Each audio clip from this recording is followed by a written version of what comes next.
Réunion première. Réunion première. Le grand oral. Le grand oral.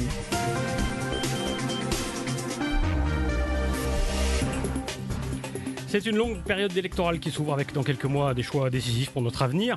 Qui pour nous gouverner pendant les 5 années qui viennent? Quelle politique, quel programme pour la France et pour la Réunion? Bientôt vous serez appelés à choisir et nous sommes là, nous journalistes, pour vous y aider en interrogeant les prétendants, en décortiquant leurs propositions, en leur demandant des précisions sur leur programme et sur leurs idées.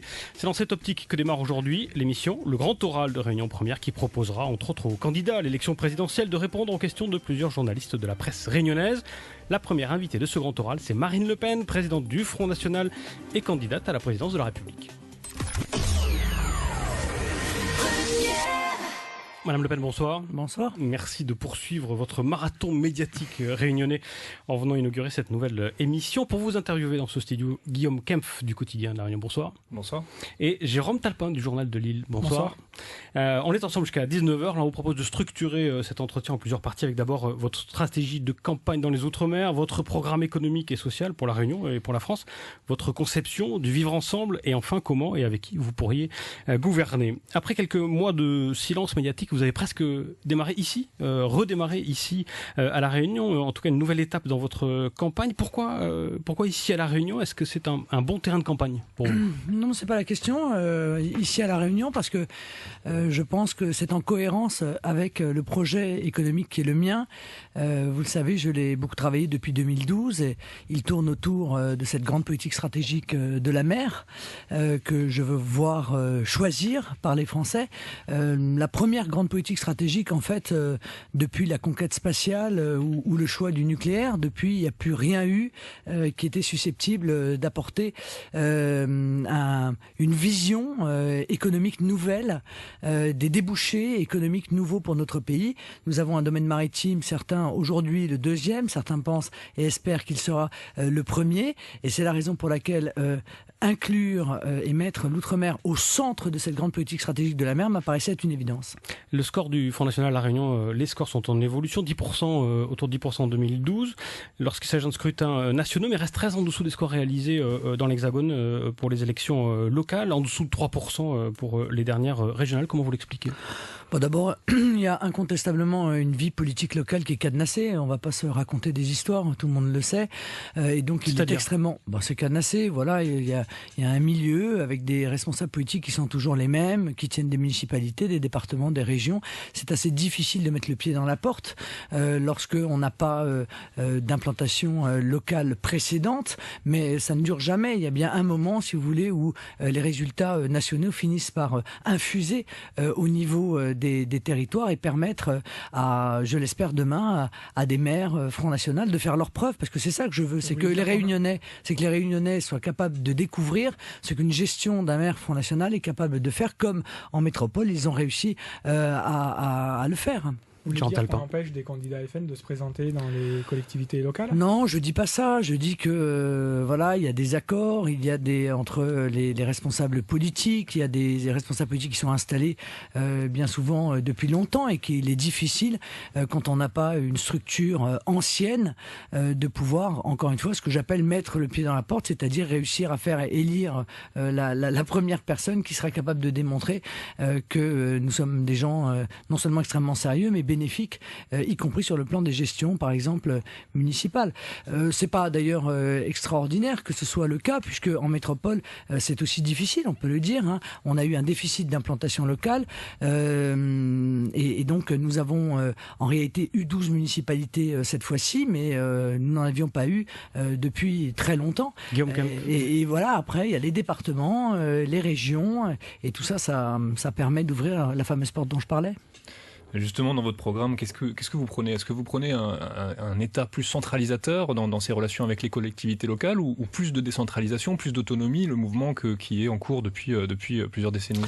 Oui, mais la réalité, c'est que cette décentralisation, elle a été effectuée de manière totalement anarchique. Elle a coûté une fortune. Moi, je me souviens encore des rapports de monsieur Seguin à la Cour des comptes en disant que ça coûtait 4 milliards d'euros par an et qu'à chaque fois qu'on avait transféré des compétences, non seulement ces compétences compétences n'avaient pas été transférées de manière franche, c'est-à-dire qu'on se retrouvait avec des multiplicités de compétences partagées et donc avec des multiplicités de budgets qui s'entrecroisaient, ça a entraîné un surcoût. Donc moi, je ne suis pas pour faire un retour obligatoirement en arrière, mais je veux que les compétences des uns et des autres soient clairement délimitées. Voilà, il faut que la municipalité sache clairement de quoi elle s'occupe, que le département sache clairement de quoi il s'occupe et que chacun n'essaye pas d'élargir son influence politique en marchant sur les pieds des autres, parce que quand on marche sur les pieds des autres, on dépense de l'argent supplémentaire. De surcroît, pardon, et je sais que vous me pressez, mais nous avons une vision... On a quand même que pardon, oui, c'est vrai, minutes. nous avons une vision qui est différente des autres. Notre vision de l'organisation territoriale, c'est commune, département, nation, et les autres, c'est communauté d'agglomération, région, Europe. Donc vous voyez, nous n'avons pas la même grille d'organisation territoriale. Vous avez commencé à évoquer votre programme et la place de la mer. Vous avez l'intention de créer, si vous étiez élu, un grand ministère de l'outre-mer et de la mer. Alors on est une île, mais de là à vouloir mélanger les questions de pêche les questions liées à la mer et celles de l'outre-mer, est-ce que c'est pas un peu mais c'est pas risqué? La mer. Alors d'abord, la mer, c'est pas que la pêche. Alors ça, c'est la vision ancienne. Moi, j'ai une vision moderne. Je me projette dans l'avenir. La mer, ce sont des débouchés absolument considérables dans l'énergie, certes dans les ressources halieutiques, dans la nanotechnologie, oui, dans les ça nodules. concerne aussi la Bretagne et la Corse. Dans les nodules polymétalliques. Landes. Oui, bien sûr, monsieur, mais sauf que l'outre-mer, c'est 97% de notre espace maritime. Vous voyez, donc c'est à peu près normal quand même que ce soit autour de l'outre-mer que l'on construise cette grande politique stratégique qui nécessite, c'est incontestable, des investissements, qui nécessite, c'est incontestable, des infrastructures, qui nécessite que l'État stratège aux côtés, bien entendu, des collectivités et des pays d'outre-mer, puisse apporter les moyens d'universités, des métiers de la mer, qui, je le souhaite et je l'espère, permettra un très grand développement économique de l'outre-mer, et puis aussi à la jeunesse d'outre-mer de se projeter dans des métiers qui seront ces métiers de la mer et qui seront accompagnés par l'État stratège. Ça, effectivement, vous avez beaucoup de projets sur la mer, mais on s'aperçoit que ce sont des projets qui coûtent très cher. Oui. Notamment à Saint-Denis, il y avait un projet de climatisation par eau de mer venant des profondeurs. On s'aperçoit que c'est trop coûteux et que c'est pas du tout rentable. Est-ce que vous avez des déclarations d'intention? Est-ce que vous avez chiffré tous ces programmes? Ça s'appelle la recherche. Je veux dire, quand on fait de la recherche sur les énergies renouvelables, moi j'ai cru en l'hydrogène en 2004. Personne n'y croyait. Voilà, il se trouve que la recherche m'a donné raison et qu'aujourd'hui on va probablement aller vers l'hydrogène plutôt que vers l'électricité. Bon, ça c'est la recherche, mais je crois que pour trouver il faut chercher et il faut développer encore une fois et avoir une vision stratégique. Moi je veux être présidente de la République, donc je suis là pour impulser la grande vision qui doit être celle de la France. Et moi je dis que la vision de la France sera maritime. Voilà, ça n'a jamais été fait et je le rappelais ce matin chez un certain nombre de vos confrères, ça date pas d'hier puisque je citais une déclaration de Richelieu qui disait que les larmes des souverains auront le goût salé de la mer qu'ils ont ignorée. Ça veut dire que la France ne s'est jamais tournée vers la mer, ça a toujours été un pays terrien, c'est un choix qui a été fait par nos différents dirigeants. Je crois qu'aujourd'hui nous avons une capacité exponentielle d'extension. Déjà, certains pays partent dans ces domaines-là. Faut pas croire. La Chine part dans ce domaine. Les États-Unis sont très intéressés par ce sujet de la mer. Ne soyons pas les derniers à réagir alors que nous sommes assis sur un trésor. Justement, vous disiez, c'est pas nouveau. Nous, vu de notre chapelle, on a un peu l'impression que c'est toujours les mêmes recettes qu'on nous sert depuis 30 ans, c'est-à-dire des zones d'investissement prioritaires, donc de la défisque, de l'économie de la mer, on voit toujours rien venir. On est toujours un petit peu sur les mêmes recettes. Un grand ministère de l'Outre-mer, on est toujours sur des recettes qui ne fonctionnent pas. Vous avez raison. Moi, ça fait 20 ans que j'entends dire qu'il faut arrêter l'immigration de la part de tous ceux qui se sont présentés aux élections. Ça fait 20 ans que j'entends dire qu'on va lutter contre l'insécurité en réarmant la police, sauf qu'ils ne l'ont jamais fait. Mais là, c'est pas le sujet qui concerne la Réunion. Par rapport à la Réunion, ce qu'on entend, c'est effectivement le rôle de la défiscalisation dans la création d'emplois. Pour l'instant, on n'a pas beaucoup vu. Mais si, quand même, la sécurité, ça concerne la Réunion. L'immigration, ça concerne la Réunion. Très peu.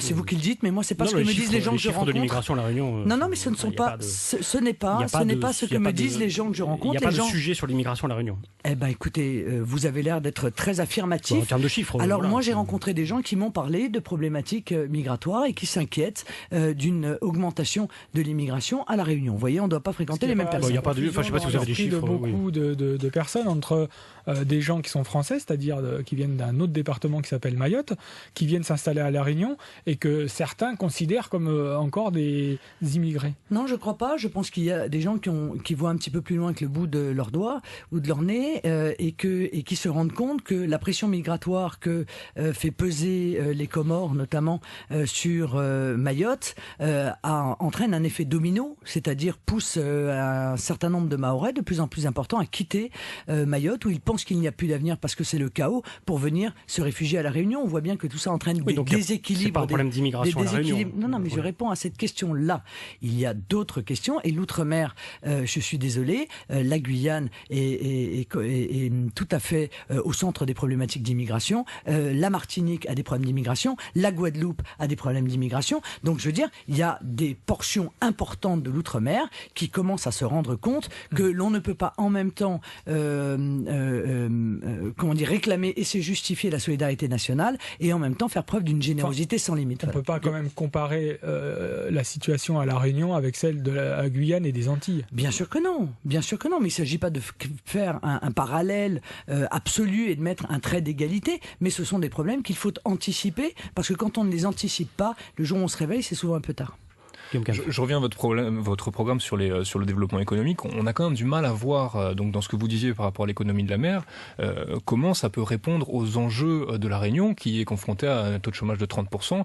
On a quand même du mal à se dire qu'il y a 120 000 chômeurs qui vont commencer à bosser dans la croisière et les modules polymétalliques. Eh bien, vous avez tort. Vous avez tort, parce que moi je pense que vous avez tort, parce que moi je pense que encore une fois, lorsque on lance une politique telle que celle-là, évidemment, elle se fait pas en un an. Moi, je viens pas raconter n'importe quoi sur votre antenne. Quand des grandes politiques stratégiques telles que celle-là, elles se déroulent sur plusieurs années, mais elles créent évidemment des métiers secondaires. Elles créent des sous-traitants. Donc, je suis navré de vous dire que non, je pense que c'est vraiment un axe extrêmement sérieux de développement de l'emploi. Maintenant, il va falloir aussi arrêter ce qui tue nos activités d'aujourd'hui. Notamment, je pense à l'agriculture. Il est évident que si on continue à laisser nos agriculteurs en concurrence avec des pays dont les productions sont inférieures de 30 à 40% vous pensez à la canne à sucre en coût, il est évident que ces filières-là vont mourir. Voilà, donc il faut protéger l'existant, mais il faut se projeter vers l'avenir. Je pense qu'il n'y a rien de plus beau, je veux dire, pour l'outre-mer que d'être capable de se projeter dans l'avenir et de s'envisager comme étant central dans une politique stratégique. S'il s'agit de laisser l'outre-mer avec l'image qu'ont véhiculé les responsables politiques depuis des années, à savoir, voilà, c'est joli, il y a des palmiers, mais ça nous coûte une fortune, je suis désolé, c'est pas la vision que j'ai. Alors chez nous, il y a des palmiers, mais il y a aussi de la canne à sucre. Elle est éventuellement en danger, puisque, on le sait, les quotas arrivent à terme en 2017 pour être remis en question. La canne à sucre qui est aidée, subventionnée par l'Europe, par la France, et elle risque d'être mise en concurrence au niveau mondial. Comment est-ce qu'on la protège, en sachant qu'on l'exporte aussi, on défend nos productions. On l'a vu à de multiples reprises. Enfin, moi, je suis député européen. Je veux dire, tous les jours, je suis confronté à la soumission de nos partis politiques UMP et PS face aux exigences de l'Union européenne.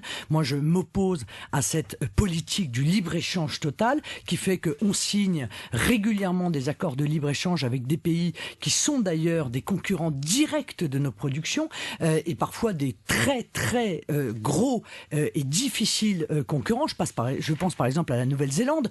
Le TAFTA, le traité transatlantique entre l'Union européenne et les États-Unis, vient manifestement de subir un coup de frein. Tant mieux, nous luttions contre grâce à l'élection de Donald Trump. Le CETA, l'accord avec le Canada. Je veux dire, on met en place les conditions de notre propre disparition.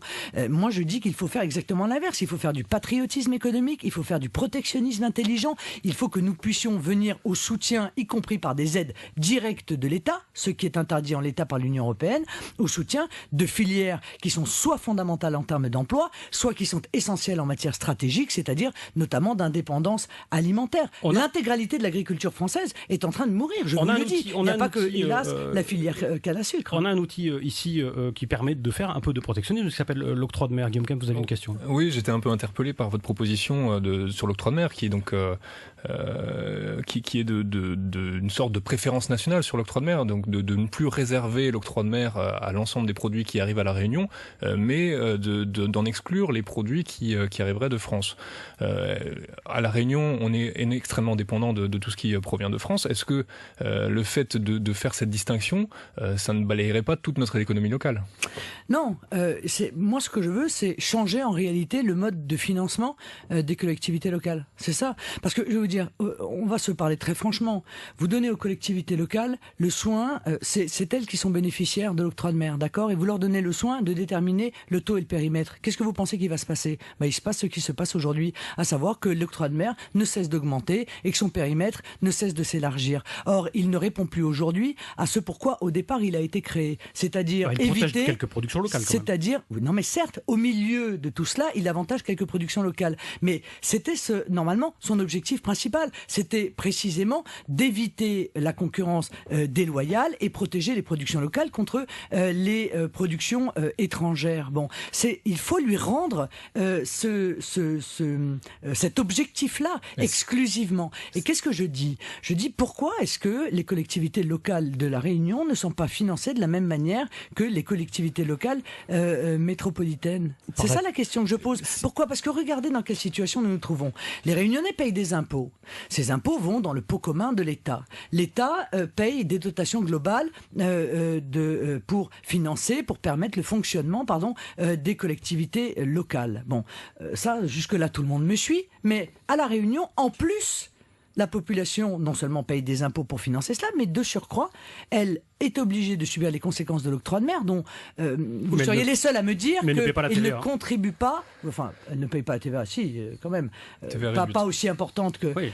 Oui, d'accord. Donc, Madame Le Pen, il n'y a plus de protection de la production locale. C'est ce que vous êtes en train de dire, que c'est une victime collatérale de cette réforme fiscale. C'est absolument pas ce que je dis. Je dis, je laisse l'octroi de mer et je le recentre sur son objectif principal qui est précisément la protection des productions locales. Donc il n'existera d'octroi de mer que sur les produits qui rentrent en concurrence avec les productions locales. Pour le reste, je ne vois vraiment pas pourquoi, alors que La Réunion est un département et qu'on est censé quand même aller vers une égalité, je ne vois vraiment pas pourquoi les Réunionnais seraient obligés de se voir payer une taxe supplémentaire sur des produits qui viennent de France. Je ne vois pas pourquoi, comme on me l'a raconté il y a encore peu de temps, sur une voiture de 40 000 euros, il y a 20 000 euros d'octroi de mer. Je ne comprends pas pourquoi, et je pense que c'est ça qui contribue à la cherté de la vie, aux 30 ou 35% de vie plus chère ici qu'en métropole. Je pense que c'est cette vie chère qui en réalité a été à l'origine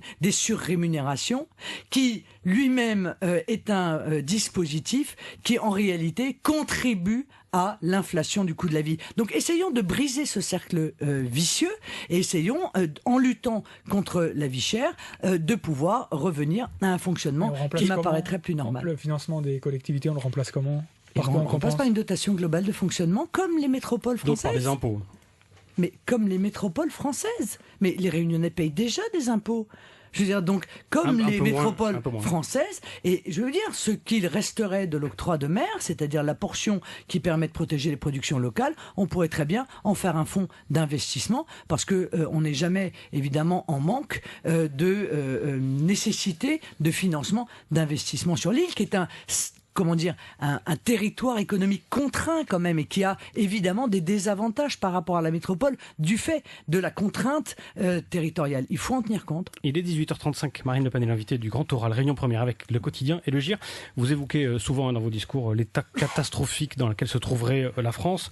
Vous évoquez le poids de sa dette, le déficit budgétaire. Qu'est-ce qu'on fait pour résoudre ça? Est-ce qu'on diminue le nombre de fonctionnaires? Est-ce qu'on les fait travailler plus, comme le propose par exemple François Fillon? Non mais vous m'enfermerez pas dans ce débat entre ultra-libéraux et ultra-libéraux, si vous voulez. Vous m'enfermerez pas là-dedans. Vous vous situez où, vous? Moi, je me situe dans le patriotisme économique. Je me situe dans le refus de me voir imposer par l'Union européenne des politiques d'austérité. Donc ça veut dire qu'on peut laisser courir le déficit? Non, mais pardon, qui ont démontré... Parce que courir le déficit, mais M. Fillon, qui vient nous expliquer que le déficit, c'est affreux, il a fait 600 milliards d'euros de déficit en 5 ans. Moi, je veux bien tout ce qu'on veut. Oui, mais enfin, c'est un champion du monde, en l'occurrence, il sait de quoi il parle. Bon. Oui, alors, l'occurrence, c'est votre programme. Voilà. C'est votre programme qui nous intéresse aujourd'hui. Oui, mais... Comment est-ce que vous feriez? Non mais d'accord, je vous explique que l'Union européenne a mis en place une idéologie économique qui nous a tué sur le plan de l'économie française. C'est une certitude. Le nombre de secteurs économiques qui meurent de la concurrence internationale déloyale n'a jamais été aussi important. Des secteurs économiques entiers ont disparu. La chaussure, la lunette, le jouet, le brin, etc. Donc, est-ce qu'on continue comme cela avec ces accords de libre-échange, ou est-ce qu'on dit nous devons protéger nos entreprises françaises, nous devons donner un avantage aux entreprises françaises dans l'accès au marché public. En attendant que cette politique puisse porter ses fruits et remplir les caisses, qu'est-ce qu'on fait? Est-ce qu'on réduit le train de l'État actuel? Est-ce qu'on réduit le nombre de fonctionnaires et est-ce qu'on les fait travailler plus? Mais je vous ai presque déjà répondu tout à l'heure, parce qu'à partir du moment où vous rentrez... Prenez alors votre réponse. C'est pas grave, je vais vous la réexpliquer. À partir du moment où vous redonnez des compétences très précises à chacune des collectivités, par définition, vous allez éviter le surcroît de fonctionnaires territoriaux auquel on a assisté au cours des dernières années. Parce que c'est ça le Donc problème. On ne remplace pas les départs c'est à pas la la fonction publique d'État, c'est pas la fonction publique hospitalière qui pose un souci. Ou plutôt si, elle pose un souci parce qu'il n'y a pas assez de médecins, il n'y a pas assez d'infirmières, il n'y a pas assez de policiers. C'est le poids qu'a pris la fonction publique territoriale dans la fonction publique générale qui pose un souci. Et le seul moyen, c'est encore une fois que chaque collectivité sache précisément de quoi elle est chargée, qu'elle arrête de marcher sur les pieds de la collectivité voisine pour faire du clientélisme et autres bonnes habitudes politiques. Moins d'embauches et moins d'emplois dans les mairies locales. Vous proposez un État plus fort, des allégements de charges. On a quand même du mal à voir à quel moment vous faites des économies dans votre programme. Écoutez, je vais vous le dire. Déjà, si nous sortons de l'Union européenne, c'est 9 milliards d'économies par an qu'on va faire. C'est déjà pas mal. Deuxièmement, il y a la fraude sociale. C'est 20 milliards de fraude sociale. C'est pas moi qui le dis d'ailleurs, c'est un rapport du Sénat. Rien n'a été fait pour lutter contre la fraude sociale. Même pas la carte vitale biométrique, qui était quand même la première des choses à mettre en œuvre et la plus simple pour pouvoir lutter contre les abus que chacun connaît. La décentralisation anarchique a elle aussi, je vous le disais, coûté énormément. En l'occurrence, 4 milliards d'euros par an. L'aide médicale d'État, c'est plus d'1 milliard d'euros par an. Croyez-moi, les sources d'économie, elles sont multiples, sans compter celles que nous n'avons pas encore détectées. Parce que je peux vous dire que quand Steve Briouat est arrivé à la mairie d'Hénin-Beaumont, voyez-vous, à la tête d'une ville en faillite, puisque son prédécesseur avait ruiné la ville, eh bien, il s'est attelé à un audit et il a trouvé des sources d'économie considérables, au point qu'au bout de 18 mois seulement, il a réussi à baisser les taxes réclamées à ses administrés. Donc, il y a beaucoup de choses à faire, mais il faut faire des choix. Moi, je ne prendrai pas en charge toute la misère du monde. Moi, je considère que les logements sociaux doivent être réservés aux Français. Je pense que les dizaines de milliers de migrants qui arrivent notamment et qui se déversent en Europe et qui arrivent en France, eh bien, on leur trouve des logements sociaux. Je pense que ces logements sociaux, ils doivent être réservés aux plus faibles des Français. Voilà, ce sont des vrais grands choix. On peut être en désaccord, mais moi, au moins, pour moi, les choses sont claires. Je suis pour le patriotisme économique, je suis pour la priorité nationale. Je pense que nous n'avons plus les moyens d'accueillir 200 ou 300 000 immigrés par an, alors même que nous avons 7 millions de chômeurs et 9 millions de pauvres. Vous en prenez souvent aux migrants, et notamment je m'en prends à l'immigration. Dans une campagne actuelle où vous soulignez la difficulté de certains Français. Pourquoi pointer du doigt ces gens qui souvent sont en grande détresse? Ils viennent chez nous comme étant responsables de nos problèmes. La France est capable de perdre des milliards dans l'évasion fiscale. Les plus riches s'enrichissent encore. Pourquoi est-ce que vous pointez systématiquement du doigt les migrants? D'abord, je ne pointe jamais du doigt les personnes. Dans votre campagne, on sent bien quand même que c'est leur faute. Non, pas du tout. Non, pas du tout. Alors que si c'est ça que vous avez entendu, merci de me permettre d'être plus clair. C'est ça qu'on ressent quand on voit ces Les affiches. seuls responsables de l'immigration, ce sont les responsables politiques qui ont autorisé l'immigration de masse. Vous jouez sur la peur quand même dans ces campagnes. Non, je ne joue pas sur la peur. Je ne joue pas sur la peur. Je laisse ça à mes adversaires qui jouent sur la peur du Front National depuis bien longtemps. Les seuls responsables, ce sont les politiques qui ont accepté d'ouvrir les frontières et qui, effectivement, dans une forme de priorité étrangère, trouvent toujours les moyens financiers pour prendre en charge une immigration toujours plus importante. Ils trouvent toujours les logements sociaux qu'on n'arrivait pas à trouver la veille. Eh bien, pour les migrants, on arrive à les trouver. Ben oui, je suis désolé, mais vous parlez de l'immense misère de ces personnes. Eh bien, moi, je parle de l'immense misère des Français. Et moi, je me sens comme responsable politique française en charge du bien-être, de la sécurité, de la prospérité des Français. Alors peut-être est-ce que je manque d'ambition, mais je me limiterai à celle-là. Ou d'empathie. Non, pas d'empathie, car votre empathie, elle est toujours envers les mêmes. Vous voyez, parce que moi, j'entends pas beaucoup d'empathie à l'égard des Français. J'entends pas beaucoup d'empathie à l'égard des mères de famille qui élèvent seuls leurs enfants et qui n'arrivent pas à boucler les fins de mois. J'entends pas beaucoup d'empathie pour les 1,5 million de foyers qui attendent un logement social depuis des années et qui n'arrivent pas à les obtenir. Systématiquement migrants et Français en difficulté. Je suis responsable, moi, des Français. C'est à eux que je m'adresse. C'est devant eux que j'ai une responsabilité. C'est eux et eux seuls, encore une fois, dont je réclame d'être chargé. Voilà, je suis logique avec moi-même et c'est vrai que mon patriotisme m'oblige à avoir de l'empathie d'abord pour les miens avant, hélas, d'en avoir pour les autres. Les migrants, on les met pas dans les logements sociaux. On sait très bien qu'ils vont dans des CTU désaffectés. Très bien, à la place des étudiants, c'est parfait. Non, j'ai pas dit ça. J'ai des CTU désaffectés et notamment des centres qui sont réhabilités.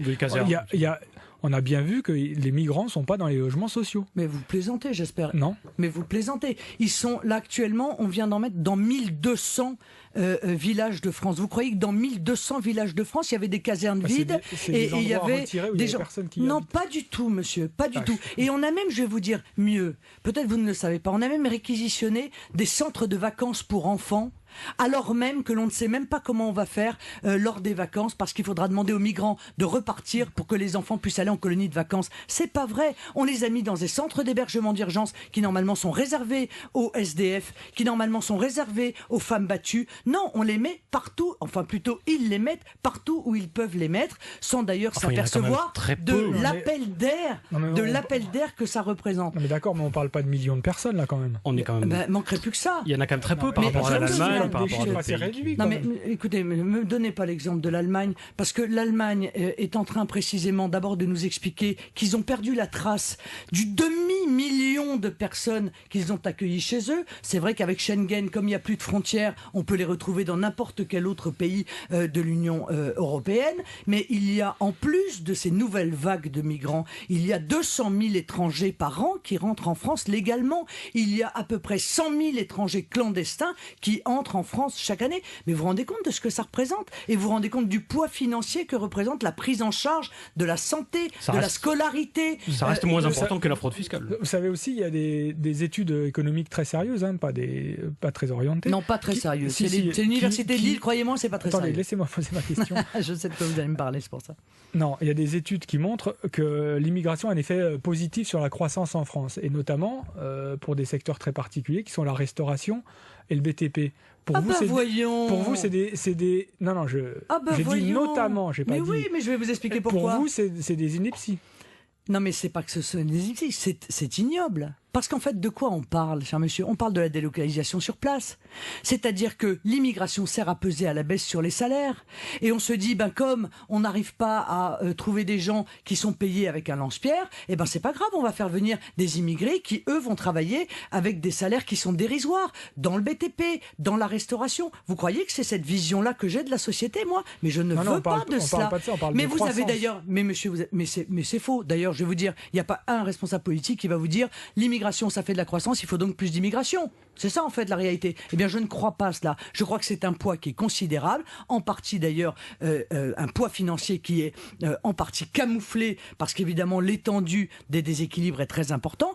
Et je vous signale d'ailleurs que si l'Allemagne a fait venir des migrants syriens, c'est exactement pour ça, c'était pour peser à la baisse sur les salaires, parce que les salariés d'Europe de l'Est qu'ils avaient fait venir dans les dernières années devenaient trop chers. Et donc il faut toujours aller dans cette espèce de course à celui qui acceptera d'être payé le moins en arrivant jusqu'à l'eurojob, c'est-à-dire le job payé 1 euro de l'heure. C'est ça la vision que portent nos responsables politiques. En tout cas, c'est pas la mienne. Il est 18h45, Marine Le Pen est l'invitée du Grand Oral. Réunion première avec Le Quotidien et le GIR. Je voudrais qu'on revienne un petit peu à la Réunion. Vous êtes prononcé pour une priorité locale à l'embauche. Expliquez-nous comment est-ce que on peut en même temps défendre du nationalisme et du régionalisme. Comment est-ce que ça s'articule? Est-ce que vous pourrez faire une différence entre les Français suivant l'endroit où ils sont nés? Non mais écoutez, d'abord j'ai répondu à un débat que je n'ai pas engagé ici. qui a été engagé par d'autres que moi sur la priorité. Qui est un débat important à La Réunion. Un débat sur la priorité régionale. Je me limite d'ailleurs au cas spécifique de l'outre-mer, parce que je pense que c'est la spécificité de l'éloignement des territoires d'outre-mer de la métropole qui justifie de réfléchir effectivement à la mise en œuvre d'une priorité régionale à l'emploi. Voilà.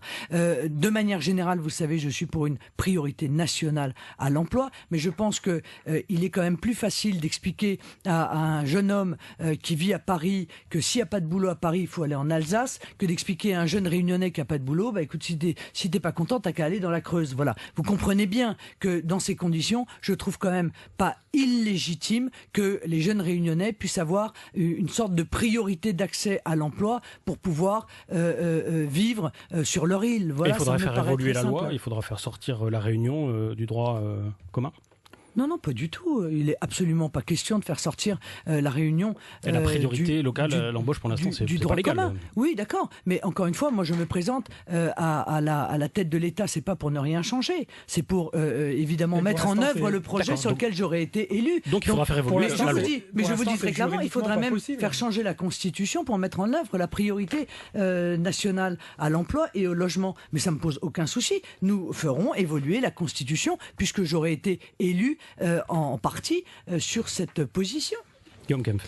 Vous avez salué dans votre interview au quotidien le vivre ensemble réunionnais en précisant tout de suite qu'il ne pouvait pas s'appliquer en métropole. Pourquoi est-ce qu'en métropole, on ne prendrait pas exemple sur le multiculturalisme à la réunionnaise? Et deuxième question, est-ce que en légiférant sur ce sujet en métropole, vous n'avez pas à avoir des dégâts collatéraux sur le multiculturalisme à la Réunion? Non. Alors moi, j'en ai discuté d'ailleurs longuement. Je suis resté 1 heure avec Monseigneur Aubry de ce vivre ensemble, donc je me suis réjoui, qui est une spécificité locale pour le coup, qui est lié aussi à l'histoire de la Réunion, où il n'y a pas, personne n'était là avant les autres, et où en quelque sorte chacun a contribué à construire la Réunion, son économie, et a contribué à son histoire. Effectivement, la situation est très différente, mais de manière générale, ça peut pas être un modèle. J'ai envie de vous dire, de manière générale, pour l'instant, je le dis clairement, l'outre-mer est pour l'instant préservé du fondamentalisme islamiste, à peu près. Même si à la Réunion, il y a autant de signalements ici que dans d'autres départements. C'est pas tout à fait vrai. C'est pas tout à fait vrai parce qu'en 2015, il y avait plus de signalements à la Réunion qu'il n'y en avait à la Guadeloupe, à la Martinique et même à Mayotte d'ailleurs. Mais disons que dans l'ensemble, l'outre-mer est à peu près préservé de la poussée du fondamentalisme islamiste. C'est pas du tout le cas en métropole. Est-ce que c'est pas justement ce modèle qui permet ça? Les chiffres ne sont pas les mêmes. Est-ce que c'est pas notre modèle multiculturel qui permet justement d'éviter l'avancée de ce fondamentalisme? Non, je crois pas du tout. Et surtout rester quand même vigilant, parce que lorsque je vois que l'Arabie Saoudite investit massivement dans les Comores, je pense pas que ce soit pour faire de l'humanitaire. Je vous le dis franchement. Oui, mais je pense que du modèle réunionnais. Non, mais je pense que l'Arabie Saoudite est capable. Non, mais sur cette question du modèle réunionnais, en quoi est-ce que il ne pourrait pas être exporté? Vous n'allez pas faire un concours de celui qui va me couper le plus souvent la parole. Non, parce que vous parlez de l'Arabie Saoudite. Vous avez déjà gagné, je crois, en l'occurrence à Réunion Première à la télévision. Donc laissez-moi terminer. Gouverner, c'est prévoir, d'accord? C'est pas dire aujourd'hui il pleut. Voilà, gouverner, c'est prévoir. Or, moi, je vois que l'Arabie Saoudite investit massivement dans les Comores. Je crains qu'ils en fassent une base de développement de leur idéologie, qui est une idéologie mortifère. Je crains que Mayotte soit contaminée par cette idéologie. Je crains que la Réunion puisse voir arriver, ce qui a déjà été le cas en 2015, des gens qui seraient radicalisés et qui chercheraient à faire pression ou à recruter au bénéfice de cette idéologie. Je dis, il faut être, en l'occurrence, prudent. Mais la question c'était, est-ce que notre modèle réunionnais ne peut pas être exporté en France? Je crois que ça n'a rien à voir, cher monsieur.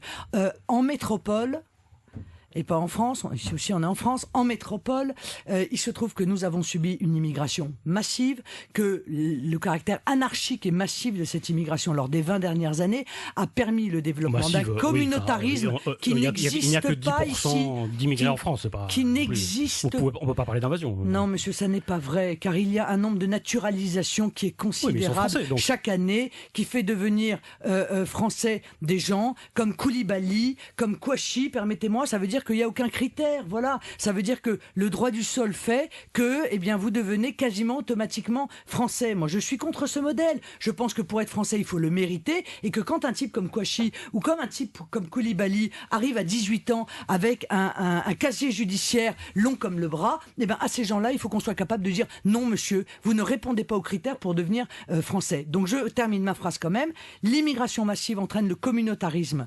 Et puis aussi un petit peu, il faut bien le dire, la faiblesse des responsables politiques.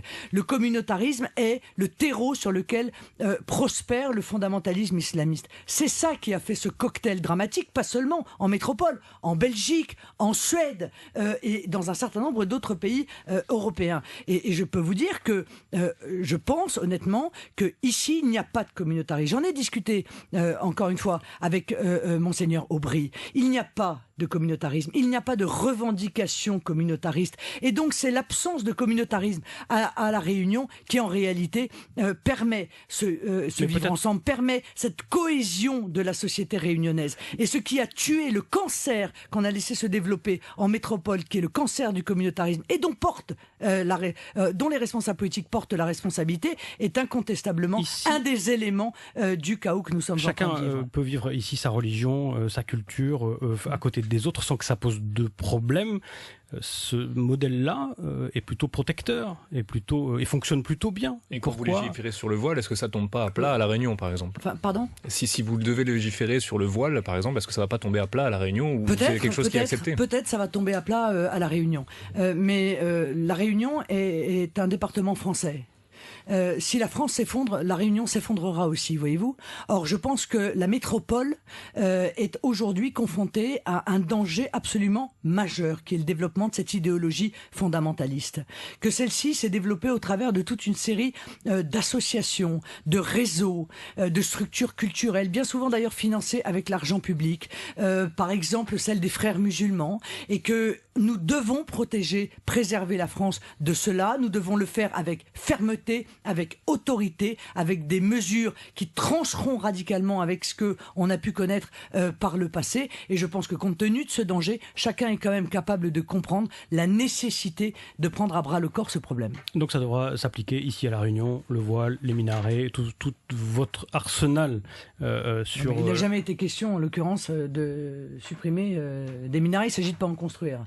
Voilà, il ne s'agit de pas construire des mosquées cathédrales, comme le réclament encore une fois un certain nombre de personnes qui veulent appliquer la charia dans notre pays. C'est quand même pas rien. C'est juste une idéologie dont même la Cour européenne des droits de l'homme, qui est pourtant très compréhensive, il faut bien le dire, considère qu'elle est contraire à la démocratie. Donc on réclame des spécificités vestimentaires, puis on réclame des spécificités alimentaires, puis on réclame de pouvoir prier dans l'entreprise, et puis on réclame des jours fériés spécifiques. Moi je dis que pour préserver encore une fois la paix, il faut dire non à l'intégralité des revendications communautaristes. C'est très clair. Mon projet est très clair. Il y a quand même une différence entre réclamer des jours fériés spécifiques et la lutte contre l'islamisme radical. Oui, c'est ce qu'on m'a expliqué. C'est pas tout l'islam quand même. Enfin... Non, mais c'est ce qu'on m'a expliqué depuis 15 ans. Mais la réalité, c'est que je m'aperçois que ceux qui font ces revendications communautaristes sont toujours, en réalité, ceux qui cherchent à faire avancer leurs lois religieuses spécifiques sur les lois de la République française. Et à cela, je dis, vous pouvez toujours tenter de le faire, mais si c'est moi qui suis au pouvoir, eh bien, sachez que vous n'arriverez pas à avancer d'1 centimètre. Voilà. Il nous reste à peine plus de 5 minutes. Pour appliquer votre programme, si vous êtes élu président de la République, il vous faudra une majorité à l'Assemblée nationale. Oui. Est-ce que vous aurez ici des candidats dans les 7 circonscriptions réunionnaises? Oui, avec la parité, monsieur. Est-ce que vous allez vous appuyer sur les cadres actuels qu'on connaît ici du Front National? Oui, mais il y aura aussi probablement... Qui pour l'instant, on l'a dit au début de l'émission, ont un peu du mal à dépasser les 3%. Il y aura probablement aussi des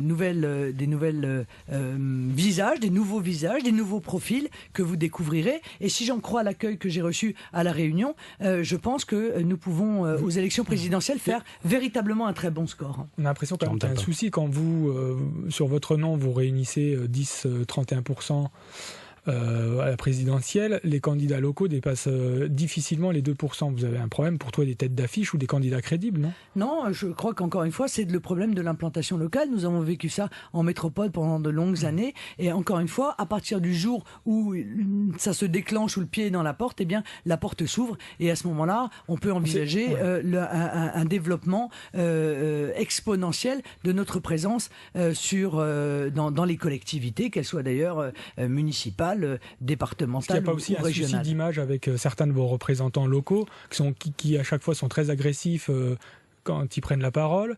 On sait aussi qu'ils traînent un certain nombre de casseroles. Il y en a un qui a été évincé de l'Éducation nationale. Est-ce que c'est pas un vrai souci aussi pour votre parti? Moi, excusez-moi, mais les diffamations, vous les ferez en face de la personne en question et il vous répondra. Moi, je suis incapable de vous répondre sur ces rumeurs et ces ragots. C'est pas des rumeurs, pas des ragots. En plus, je veux dire, vous connaissez les cadres locaux, quand même. Et en plus, objectivement, ça m'intéresse pas. Vous me dites, ils sont agressifs. Mais vous avez vu, non, il y a un problème de crédibilité. Non, mais est-ce que vous avez vu? Vous m'avez dit, ils sont agressifs. Non, monsieur, ils sont agressés.